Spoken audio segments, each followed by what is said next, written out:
Back to news. అమ్మంటే ఓ దైవం, అమ్మంటే ఓ ప్రేమ, అమ్మంటే ఓ వాత్సల్యం. అలాంటి మాతృమూర్తికి ఈ లోకంలో ఇంకెవరు సాటి రారన్నది జగమెరిగిన సత్యం. అయితే ఆ తల్లికి ఎనలేని కష్టం వచ్చి పడింది. 25 సంవత్సరాల నుంచి తన కుమారులకు అన్ని తానే ఆలన పాలన చూసుకుంటుంది. అష్ట కష్టాలు పడి చంటి బిడ్డల్లా కాపాడుకుంటూ వస్తుంది. మాతృ దినోత్సవం సందర్భంగా ఆ తల్లి మనోవేదనను వెలుగులోకి తీసుకువచ్చింది 6 టీవీ.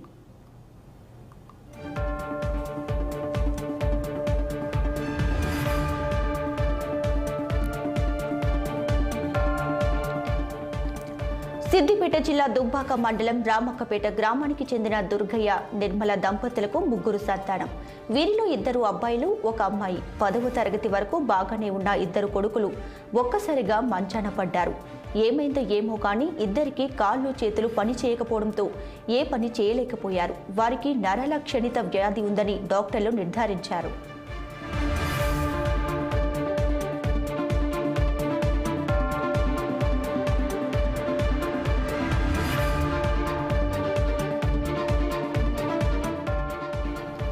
ఈ వ్యాధికి మందు లేదని తేలడంతో దైవంపై భారం వేసి వారికి అన్ని తానే 25 ఏళ్ల నుంచి కాలం వెళ్లదీస్తుంది ఆ తల్లి.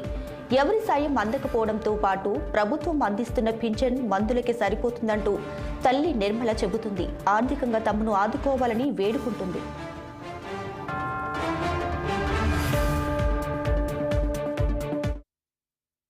నా పేరు కొండ భగవతి, మాది రామక్కపేట గ్రామం. నాకు 2 అన్నయ్యలు, జగన్నాథ, మనోహర్. వాళ్ళు 10th వరకు బాగానే చదువుకున్నారు. 10th తర్వాత వాళ్ళకి కండరాలు క్షీణించడం స్టార్ట్ అయింది. అదే దానిని తెలుగులో కండరాల క్షీణత వ్యాధి అంటారు, ఇంగ్లీష్లో మస్కులర్ డిస్ట్రోఫీ అంటారు. అయితే వాళ్ళు అలా అవడం 25 సంవత్సరాలు అవుతుంది. మా అమ్మ నాన్నని వాళ్ళకి సేవ చేస్తున్నారు. నేను కూడా వాళ్ళకి చేదోడు వాదోడుగా ఉంటూ సేవ చేస్తూ ఉన్నాను. ఇలాంటి పరిస్థితి అర్థం చేసుకొని ఎవరైనా ట్రస్ట్ వాళ్ళు కానీ మా బాధను అర్థం చేసుకుని ఎవరైనా సరే కానీ అర్థం చేసుకొని మాకు హెల్ప్ చేయాలని నేను కోరుచున్నాను. నా పేరు కొండలి నిర్మల, మా వారి పేరు కొండలి దుర్గయ్య, మాది రామక్కపేట గ్రామం. మాకు 2 కొడుకులు, 1 కుమార్తె. మా కొడుకులు ఇద్దరు కొడుకులు పుట్టారని ఎంతో సంతోషపడ్డాము. కానీ వాళ్ళు 10వ తరగతి వరకు బాగానే చదువుకున్నారు. 10వ తరగతి నుంచి వాళ్ళకు మస్కులర్ డిస్ట్రోఫీ వ్యాధి సోకినారు.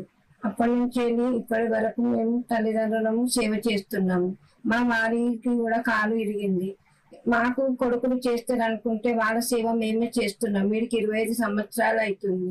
ఎందుకంటే బిడ్డలు పుట్టిందని ఎంతో సంతోషపడ్డాం. కొడుకులు పుట్టింది, కానీ ఇలాంటి పరిస్థితి వస్తుందని కళలో కూడా మేము అనుకోలేము. నా కొడుకుల పరిస్థితి ఇలా అవుతుందని కళలో కూడా నేను అనుకోలేను. ఎందుకంటే వాళ్ళ ఖర్చు చూడలేకపోతున్నాం. సేవ చేయాలంటే మాకు కూడా చేతనవుతలేదు.